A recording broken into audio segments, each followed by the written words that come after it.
Hello friends, इस video में हम जानेंगे बहुपद अध्याय 2 बहुपदों के लिए विभाजन एल्गोरिथम।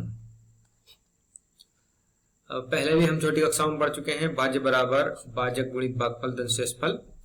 तो इस प्रकार की बहुपदों के लिए भी जो है एल्गोरिथम होती है। पिछली बार हमने वास्तविक संख्याओं के लिए पढ़ी थी अध्याय 1 में यूक्लिड विभाजन एल्गोरिथम। उसी प्रकार से यहाँ पर बहुपदों के लिए विभाजन एल्गोरिथम है, जिसमें हम बहुपद को दूसरे बहुपद से भाग देंगे, किसी एक बहुपद को।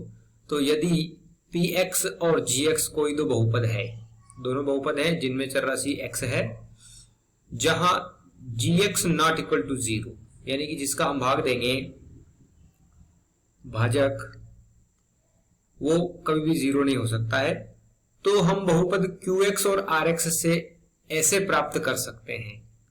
उस प्रकार उसमें हमको q और r मिलता था, भागफल और शेषफल। यहाँ पर भागफल में भी एक बहुपद मिलेगा और शेषफल में भी एक बहुपद मिलेगा, चाहे वो शून्य घात बहुपद हो सकता है परंतु शून्य नहीं हो सकता है। ठीक है, यहाँ पर आप देखें भाज्य यानी जो दिया गया बहुपद है वो भाजक, जिसका हम भाग दे रहे हैं दूसरा बहुपद ये भी दिया गया है। भागफल में हमको जो बहुपद प्राप्त होगा वो धन, शेषफल में जो बहुपद प्राप्त होगा वो। यहाँ पर भी वही बात है, जहां rx इक्वल टू 0 है अथवा rx की घात छोटी है gx की घात से। तो उसमें हमने पढ़ा था 0 less than equal to r less than to b, है ना। तो वैसे ही यहाँ पर जो है हमारे पास 0 जो है rx जो है 0 के बराबर हो सकता है और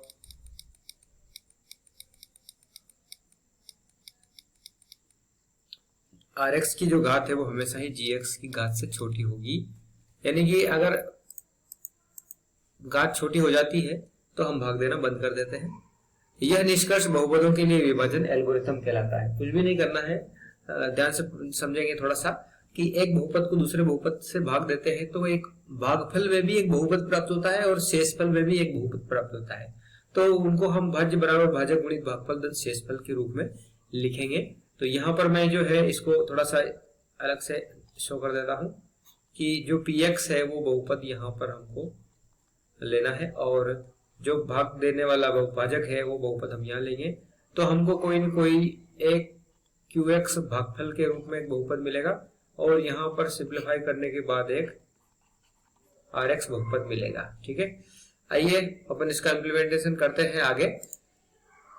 एक्सरसाइज 2.3 विभाजन एल्गोरिथम का प्रयोग करके निम्न में px को gx से भाग देना है। देखिए px को gx से भाग देना है और भागफल और शेषफल ज्ञात करना है। दो चीजें हमसे पूछी गई है, भागफल और शेषफल। ठीक है, तो इसका हम ये दूसरा वाला सवाल लेते हैं। px बराबर x की घातांक 4 ऋण 3x की घातांक 2 धन 4x धन 5 और gx बराबर है x वर्ग धन 1 ऋण x। देखिए इन सवालों को करने से पहले ये ध्यान रखना है कि जो भाज्य और भाजक दोनों है, इन दोनों की घातांकें घटते क्रम में होना चाहिए। तो देखिए मैं पहले जो हम हल करने जा रहे हैं उसके लिए px को मैं इस प्रकार से लिखता हूं, px बराबर क्या दिया हुआ है, x की घातांक सबसे बड़ी कितनी है 4, ऋण 4 के बाद कितनी आना चाहिए 3, तो नहीं है तो उस पद को आप चाहे तो सहूलियत के लिए 0x की घातांक 3 लिख दीजिए।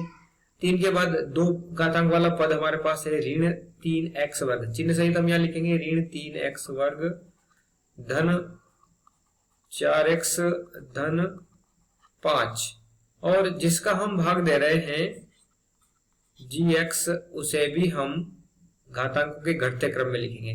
तो इस gx में जो है सबसे बड़ी घात 2 है x स्क्वायर धन चिन्ह के साथ, इसलिए कोई चिन्ह नहीं लगाना है। इसके बाद x की घातांक 1 वाला पद जो कि माइनस x है और अंत में अचर राशि जिसमें घातांक जो है 0 है, इनको लिख दिया। अब हमको क्या पूछा गया हमसे कि हमसे एक qx जो भागफल है वो पूछा गया है, भागफल को हम qx डिनोट करते हैं और एक शेषफल rx हमसे पूछा गया है जिसको हम डिनोट कर रहे हैं, ये हमसे दोनों ही पूछे गए हैं।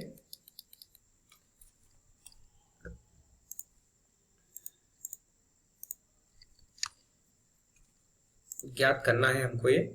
तो अब हमने px और gx को थोड़ा सा सही ढंग से लिख दिया है, तो हम आइए इसको आगे सरल करते हैं। जो हमारा स्टैंडर्ड अपनों ने पिछली थोड़ा देर पहले समझा कि जो gx है उसको हम यहां पर लिखते हैं x square minus x plus 1, और हमारा जो px है उसको हम यहाँ पर लिखते हैं x raise to the power 4 plus 0x cube. देखिए ये जो टर्म है जो हमारे सवाल में उपलब्ध नहीं है, इसके सिंबल से कोई परिवर्तन नहीं आने वाला है। हम चाहे तो प्लस 0x लिखें, चाहे माइनस 0x लिखें, ठीक है। Minus 3x square plus 4x plus 5। देखिए इसको आगे सिंप्लीफाई करने के लिए हमको थोड़ा सा यहाँ पर रफ वर्क करना पड़ेगा। ये मैं यहाँ पर कर रहा हूँ साथ के साथ ताकि आपको समझ में आ जाए। भाज्य का पहला पद जो है वो क्या है, x की घातांक 4 है, और भाज्य के बाद भाजक जो है उसकी का पहला पद क्या है, x स्क्वायर। बस पहले पद का पहले पद में भाग दीजिए। अब आपको रिजल्ट क्या मिला कि ऊपर 4 घात बटे में 2 घात है तो 2 घात बच जाएगी। जो भी बचता है उसको चिन्ह सहित माथे पर लिखना है, ठीक है। इस सवाल के माथे पर चढ़ा दीजिए। ये अपनी थोड़ी सी देसी भाषा में है, आपको थोड़ा सा अच्छा महसूस होगा। और यहाँ लिखने के बाद देखो हमको राउंड अप करना है, यहाँ से इसमें भाग दिया, जो भी रिजल्ट मिला उसको ऊपर लिखा, और पहले भाग दिया था ऊपर लिखा है तो अब उसका गुणा करना है। एक्स स्क्वायर का भाजक में गुणा करके यहाँ पर हर एक टर्म को लिखते जाना है। एक्स स्क्वायर का एक्स स्क्वायर में इंटू करेंगे तो देखिए पहली टर्म तो हमेशा ही वही आने वाली है। नेक्स्ट हम हल करेंगे प्लस एक्स स्क्वायर का माइनस एक्स में गुणा करेंगे तो प्लस का माइनस में असमान चिन्हों का गुणा ऋण, और एक्स की घातांक 2 और एक्स की घातांक 1 हो जाएगी एक्स की घातांक 3। देखिए हमने इसीलिए 0 x की घातांक 3 लिखा था ताकि हम जो है सवाल को आगे हल करें इस स्थिति में, तो ये पद जो है इस पद के नीचे 0x क्यूब के नीचे आ जाए। अगले पद में हम एक्स स्क्वायर का 1 में गुणा करेंगे तो प्लस एक्स स्क्वायर हमको मिलेगा। अब यहाँ पर थोड़ी सी जगह छोड़ करके हम लाइन खींचते हैं, और चूंकि हम भाग देते हैं साधारण संख्याओं का तब भी हम घटाने का चिन्ह लगाते हैं, तो यहाँ पर जब बहुपदों को घटाया जाता है तो यहाँ जो चिन्ह होता है वो बदल जाता है। प्लस एक्स स्क्वायर तो माइनस हो जाएगा, और माइनस है तो प्लस हो जाएगा, और प्लस है तो माइनस हो जाएगा। और आप चाहे तो जो ये पहले चिन्ह बने हुए हैं इनको आप घेरे बंद कर दीजिए, ये अब किसी काम के नहीं रहे हैं, ये गए गड्ढे में।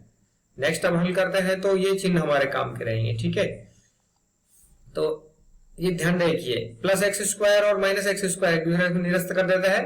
अब आगे प्लस दोनों समान चिन्ह है, इसलिए समान चिन्हों की राशियां जुड़ती है, संख्या में संख्या जुड़ेगी और जो अक्षर है वो एक बार आ जाएगा साथ में। 0x क्यूब और 1x क्यूब, तो 0x क्यूब और 1x क्यूब को हम यूं समझ सकते हैं कि ये 0 और 1 कितना हो जाएगा, 1 हो जाएगा। और 1x क्यूब को हम 1x क्यूब 1 गुणा में हमेशा होता ही है, माइनस 3x स्क्वायर और माइनस 1x स्क्वायर। देखिए समान चिन्हों की संख्याएं जुड़ती है तो माइनस का 3 और माइनस का 1 मिलकर के हो जाएंगे माइनस का 4x स्क्वायर।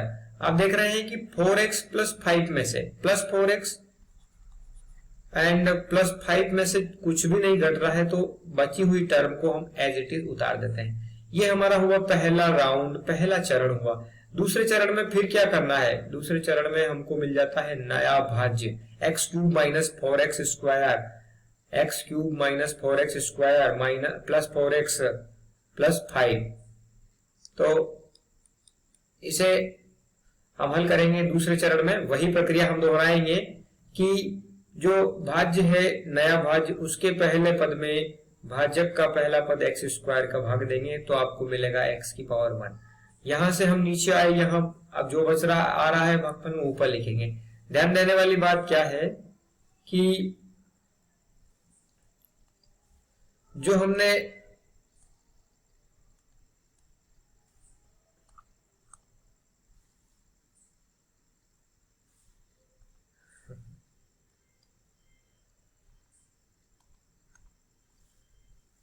हमारे पास प्राप्त हुआ है x इसका चिन्ह यहाँ पर कुछ भी नहीं है, तो हमको इसका चिन्ह लिखना पड़ेगा। पहले पद में हमारे पास कोई चिन्ह नहीं होगा तो चलेगा, किंतु यहाँ पर हम जो है दूसरे पद में हम चिन्ह को लिखेंगे। ठीक है, तो देखिए हमने लिखा यहाँ पर भाज्य में भागफल में x, जो हमारा x आया था यहाँ दूसरे चरण में, इसको हमने ऊपर लिख दिया। फिर से वही प्रक्रिया है, यहां से हमने भाग दिया, भागफल मिला x, x को ऊपर लिखा, ऊपर लिखने के बाद वापस भाजक में गुणा करना है। तो x का x स्क्वायर में करेंगे तो हो जाएगा x क्यूब, प्लस का माइनस में करेंगे असमान चिन्हों का गुणा माइनस, एक x का गुणा होगा तो एक एकम एक x स्क्वायर। संख्या का संख्या में, अक्षर का अक्षर में, चिन्ह का चिन्ह में करते जाए, कोई परेशानी नहीं है, सिंपल रूल है। संख्या का चिन्ह में, संख्या का संख्या में, अक्षर का अक्षर में। ठीक है, अक्षर समान है तो घातें जुड़ जाती है, सभी जानते हैं। प्लस एक्स का अब आगे हम हल करेंगे तो प्लस एक्स का एक में होगा, तो एक में कभी भी किसी भी राशि का गुणा करते हैं तो हमको वही राशि मिलती है। ये लिखने के बाद फिर से हम चिन्ह बदलेंगे, प्लस एक्स क्यूब माइनस का हो जाएगा, माइनस एक्स स्क्वायर प्लस का हो जाएगा और प्लस एक्स हो जाएगा माइनस का। पहला टर्म फिर से हमारा कट जाएगा, प्लस एक्स क्यूब से माइनस एक्स क्यूब। अब यहाँ पर माइनस का 4 है और ये प्लस का 1 है, तो माइनस के 4 और प्लस का 1, असमान चिन्ह की संख्याएं घटती है, इसलिए यहाँ पर 4 में से 1 घटेगा, लेकिन चिन्ह हमेशा बड़ी संख्या का आता है, इसलिए ए माइनस का चिन्ह आएगा और 4 में से 1 घटेगा, तो 3x स्क्वायर। यहाँ पर 4x प्लस का है और माइनस का 1x है, तो 4x में से 1x माइनस करेंगे तो 3x आएगा और बड़ी संख्या 4 है, इसलिए बड़ी संख्या का चिन्ह आ जाएगा प्लस 3x, और 5 में से कुछ भी नहीं घट रहा, इसलिए 5 को हम एज इट इज उतार देंगे। नेक्स्ट जो थर्ड टर्म है, स्टेप है, उसमें हमारे पास अभी भी देखिए यहाँ पर जो नया भाग मिला है minus 3x square plus 3x plus 5, इसमें x की पावर 2 है और x की पावर 2 है, तो हमारा जो भाजक है इसमें भी x की पावर 2 है। तो घातांक जब तक समान होगी तब तक हम भाग देते जाएंगे, और घातांक जैसे ही हमको छोटी मिल जाती है तो हमारा शेषफल बच जाएगा। तो हमारी जो टर्म है नए भाज्य की माइनस 3x स्क्वायर है, इसमें हम पहले पद x स्क्वायर का भाग देंगे, तो आप देखेंगे कि x स्क्वायर से x स्क्वायर कैंसिल हो जाएगा और आपको मिलेगा -3। तो जो भी आपको भागफल मिला है उसको भागफल में लिख देंगे एज इट इज चिन्ह के साथ, -3 यहाँ लिख दिया, और चिन्ह का चिन्ह में गुणा करेंगे, माइनस का प्लस में गुणा किया माइनस, 3 का x स्क्वायर में किया 3x स्क्वायर,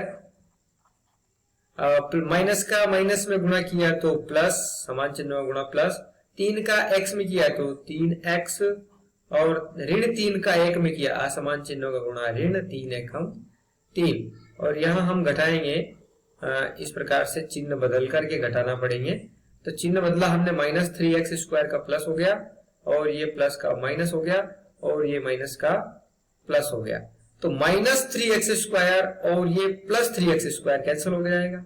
असमान चिन्ह के साथ में समान संख्याएं हैं, राशियां समान है, तो चिन्ह अलग अलग होने के कारण ये कट जाएंगे। नेक्स्ट स्टेप में प्लस 3x और ये माइनस 3x ये भी कट जाएंगे। अब बचा आपके पास प्लस 5 और प्लस 3, समान चिन्ह की संख्याएं जुड़ती है इसलिए ये 8 आ जाएगा।